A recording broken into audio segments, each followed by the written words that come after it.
नमस्कार प्रिय दर्शकों, जय श्री राधे। स्वागत है आप सभी का ज्योतिष सीखे कार्यक्रम में। आज हम बात करेंगे कि अभी तक हमने आपको ज्योतिष में क्या कुछ पढ़ाया है, उसको रिवीजन के रूप में आपको थोड़ा सा ध्यान करवाते हैं, क्योंकि हमारे जो पहले के वीडियो है वो किसी वजह से डिलीट हो गए हैं। तो आप ने नोट्स बनाए होंगे, और यदि नहीं बनाए हैं तो भी मैं आपको बहुत ही सूक्ष्म रूप में बताने की कोशिश करूंगा।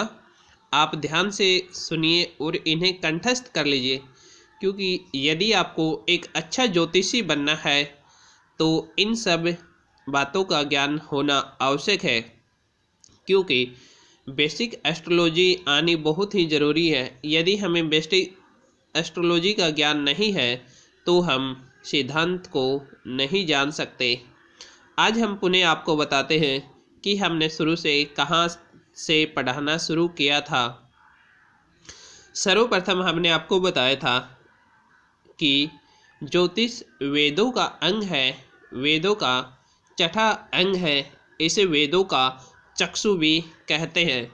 ज्योतिष की महानता या महत्व आप अपने स्वयं से लगा सकते हो कि आपके शरीर में आपकी आँखों का कितना महत्व है। इसी प्रकार से वेदों में ज्योतिष का कितना महत्व है, क्योंकि वेदों का आँख ज्योतिष को बताया गया है। वेदों का छठा अंग चक्षु ज्योतिष को कहा गया है।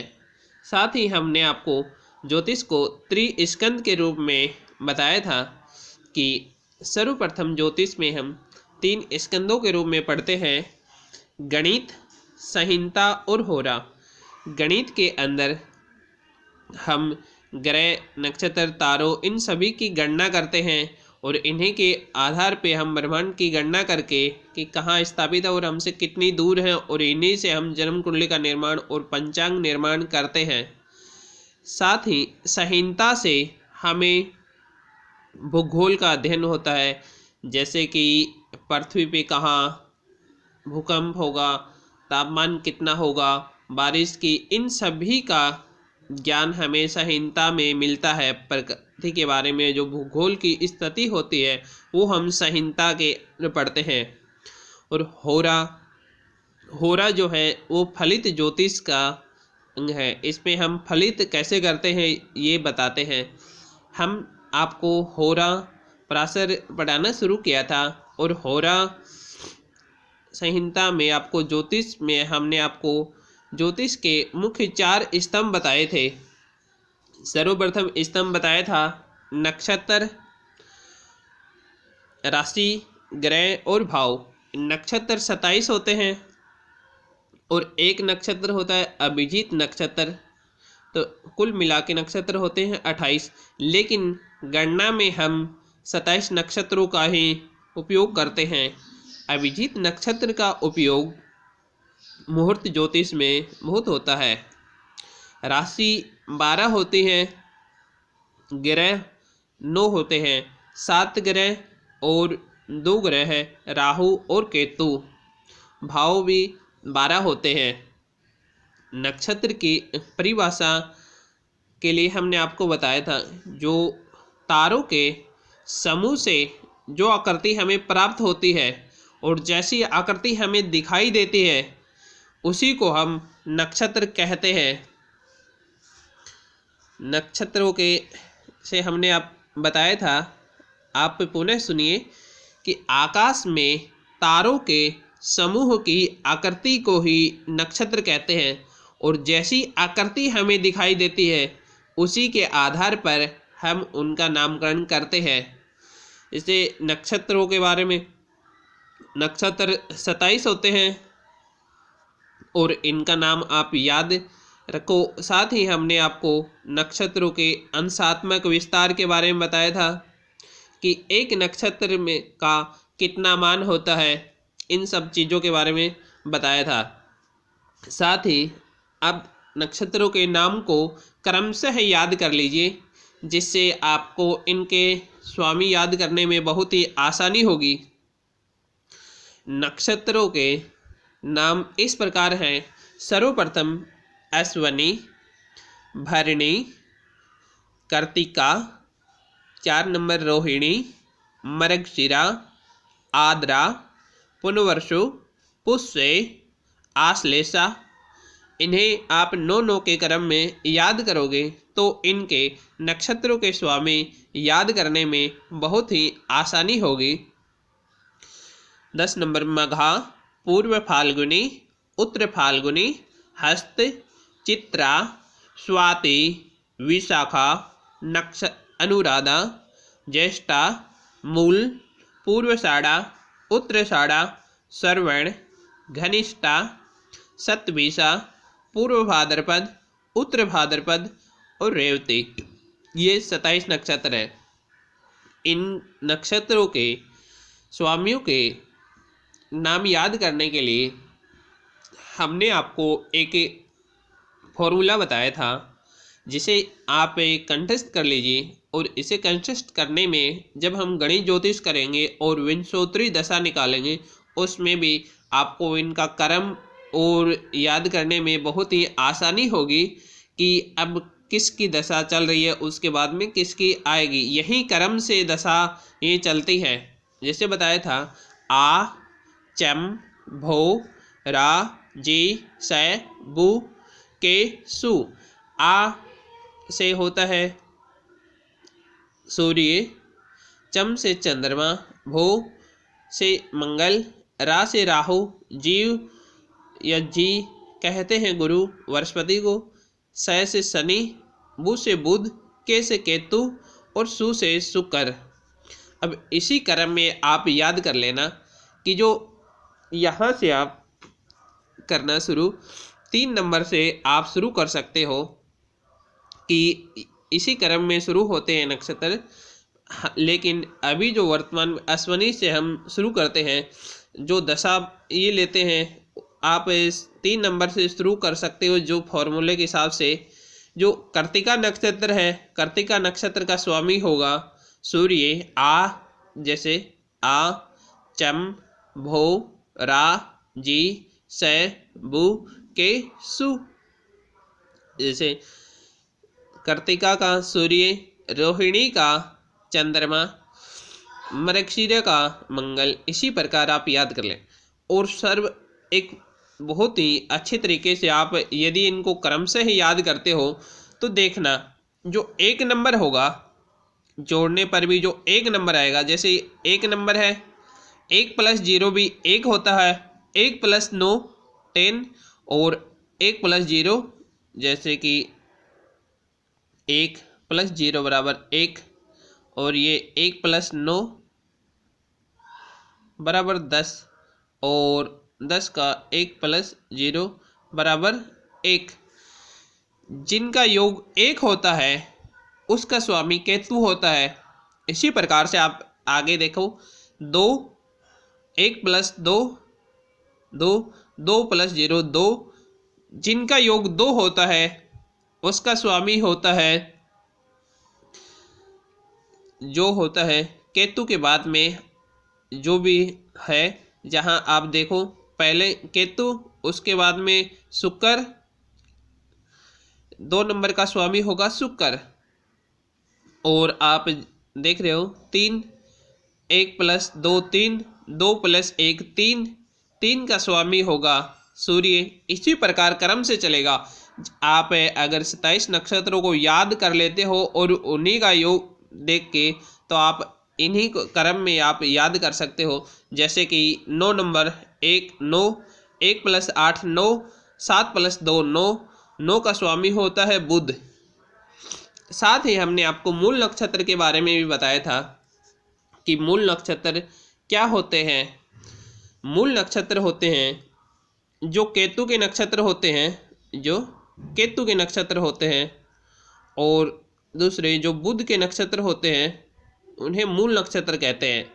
यदि इन नक्षत्रों में किसी का जन्म होता है तो उसे मूलों में जन्म हुआ कहते हैं।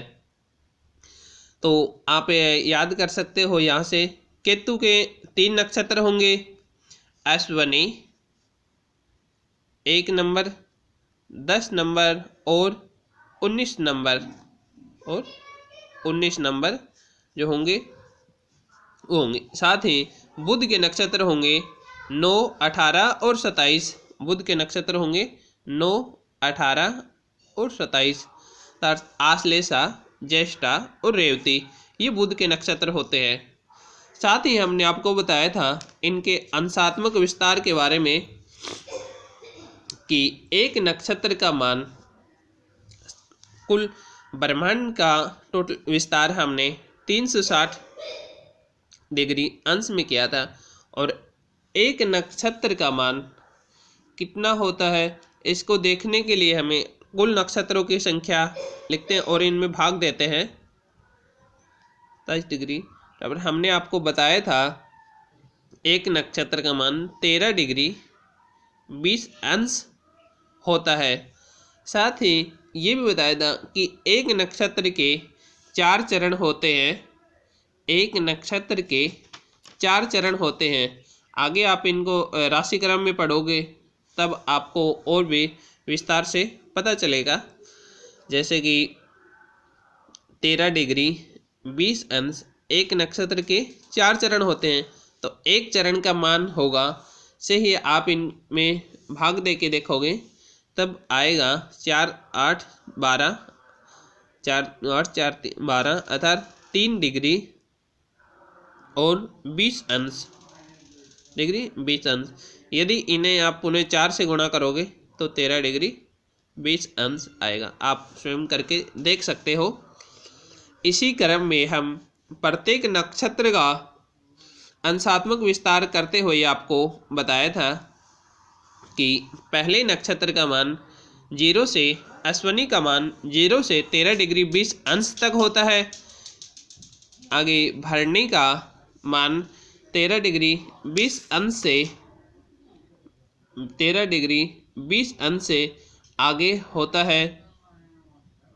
13 डिग्री 20 अंश से इसका डबल करके देखो 26 डिग्री 40 अंश होगा। आगे कर्तिका का अंशात्मक विस्तार होगा 26 डिग्री 40 अंश से 40 अंश तक।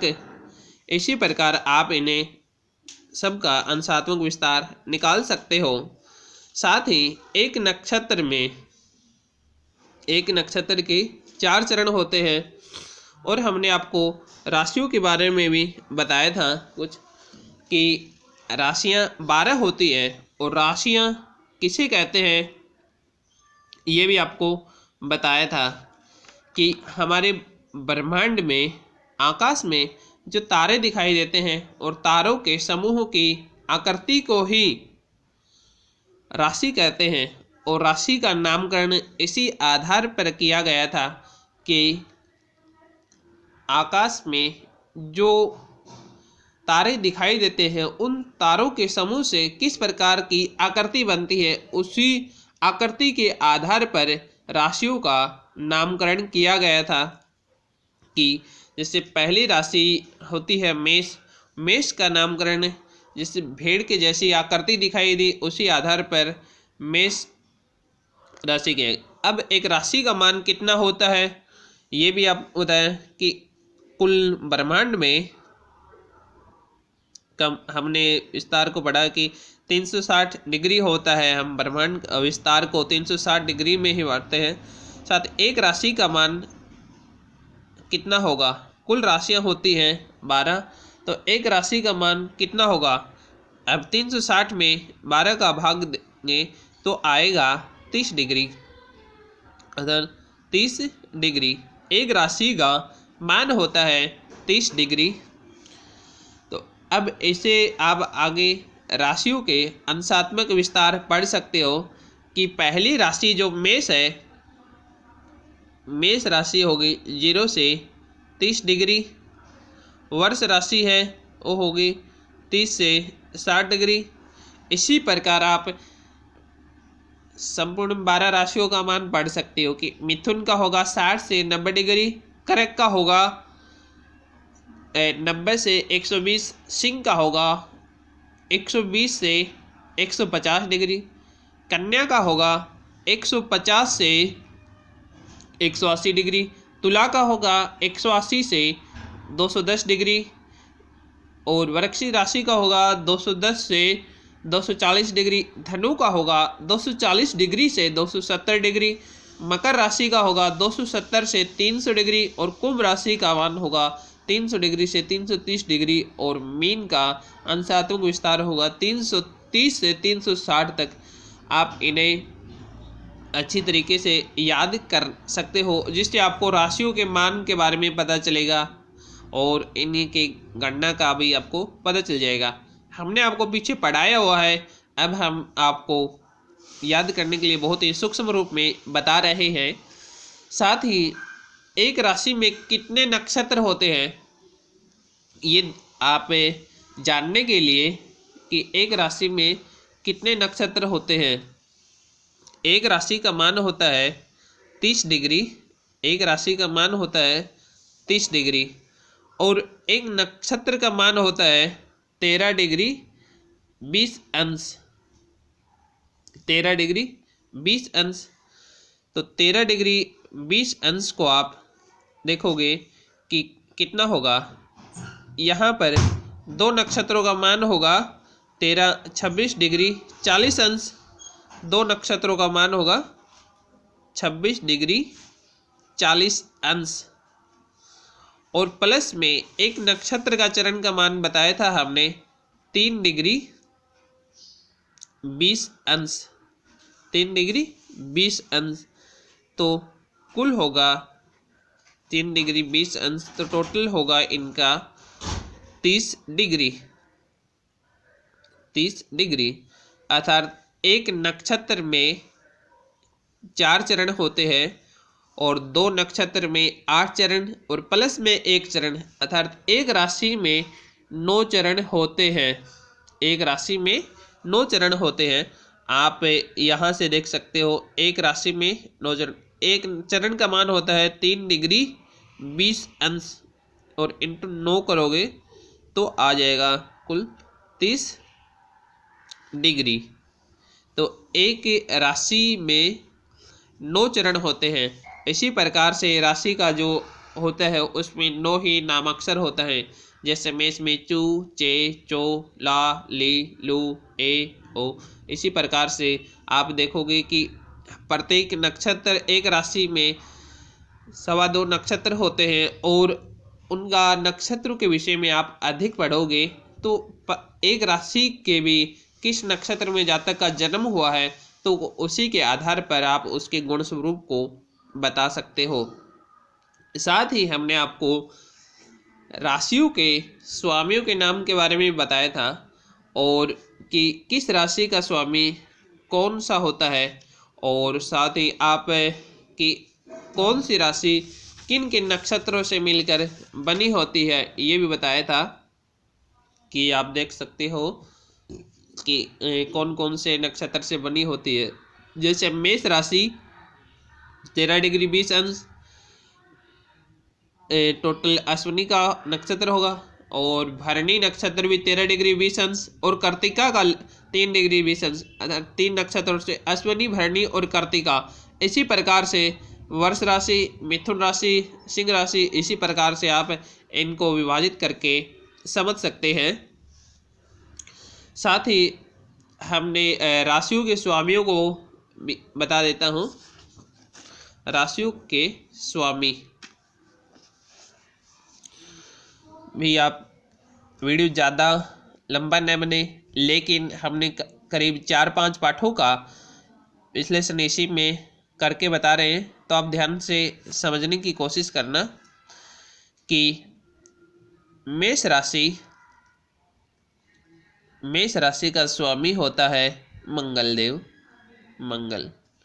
वर्ष राशि का स्वामी होगा शुक्र। मिथुन राशि का स्वामी होगा बुध। कर्क राशि का स्वामी होगा चंद्रमा। सिंह राशि का स्वामी होगा सूर्यदेव, सिंह। और कन्या राशि का स्वामी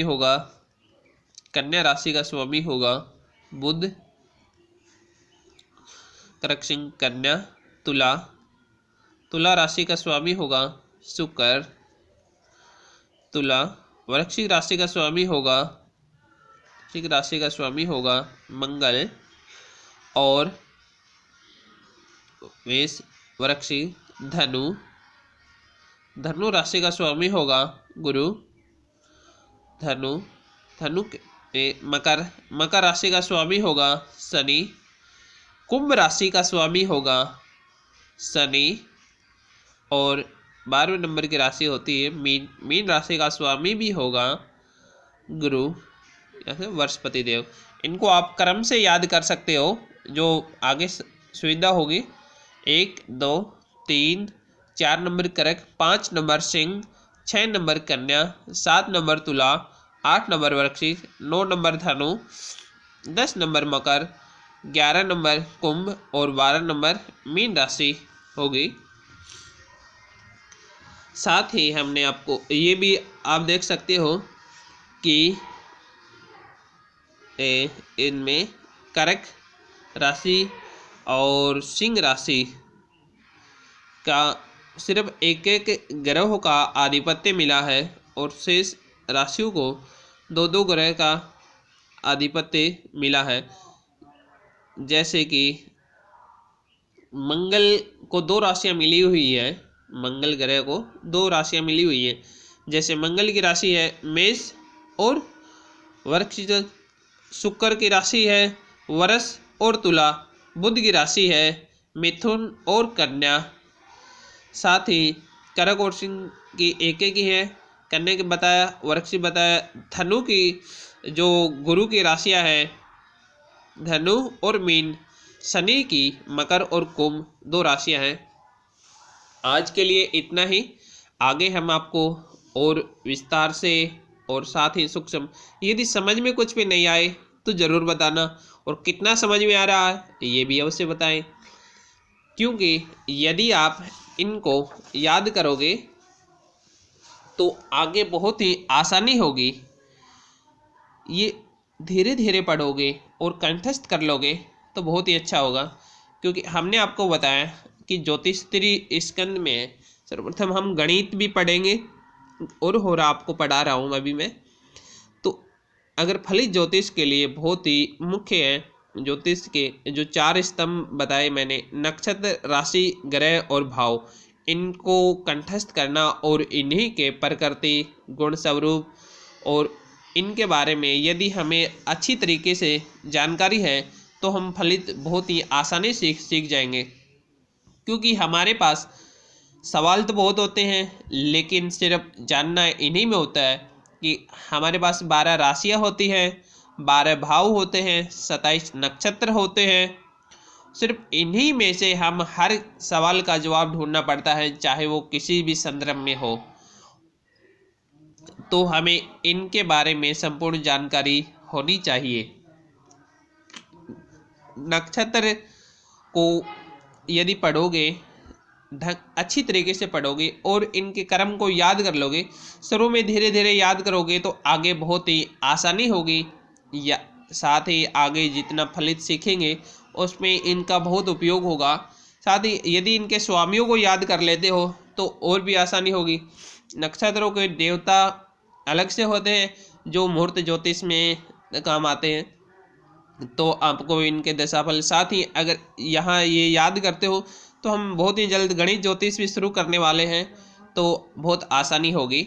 साथ ही राशियों के नाम और क्रम से है नाम और उनके स्वामियों को याद कर लेते हो। अगली वीडियो में राशियों की दिशा, गुण स्वरूप और साथ ही नक्षत्रों के गुण स्वरूप और राशियों के बारे में विशेष जानकारी देंगे। साथ ही अभी तक यदि हमारे चैनल को सब्सक्राइब नहीं किया तो अवश्य करें, और साथ ही यदि आपका कोई विचार या कुछ हमें गाइडेंस देना चाहो कि इस प्रकार से पढ़ाओ कि समझ में नहीं आ रहा, क्योंकि हमें बहुत ज़्यादा अनुभव नहीं है पढ़ाने का। हमारा उद्देश्य ये नहीं कि कुछ कमाने का, हम यही चाहते हैं कि आपके पास ज्योतिष एकदम सही और सटीक पहुँचे, बिल्कुल वैदिक ज्योतिष पहुँचे, जिससे आपको सच्चाई पता चले और हमारे जो हिंदू धर्म हमारे भारत देश में यह एक बहुत ही प्राचीन विद्या है। सामुद्रिक शास्त्र और दिक ज्योतिष जो आजकल हमारे ही देश के लोग बाहर के लोगों से सीख रहे हैं, या बाहर के लोग इसका ज़्यादा उपयोग कर रहे हैं और हमसे ज़्यादा फायदा उठा रहे हैं, और हमारे लोगों का विश्वास उठ रहा है, क्योंकि इसकी सही जानकारी उपलब्ध नहीं है। इसी वजह से ये सब हो रहा है। लेकिन मैं चाहूँगा कि आप सभी से हाथ जोड़ के निवेदन है कि ज़्यादा से ज़्यादा लोगों के पास शेयर करें, साथ ही चैनल को सब्सक्राइब करें या न करें, लेकिन सीखें ज़रूर, याद अवश्य करें। और यदि आपका कोई सुझाव हो तो अवश्य दें, और यदि समझ में नहीं आ रहा है तो भी बताएं कि हम आगे इसमें क्या सुधार कर सकते हैं और किस प्रकार से पढ़ा सकते हैं। धन्यवाद।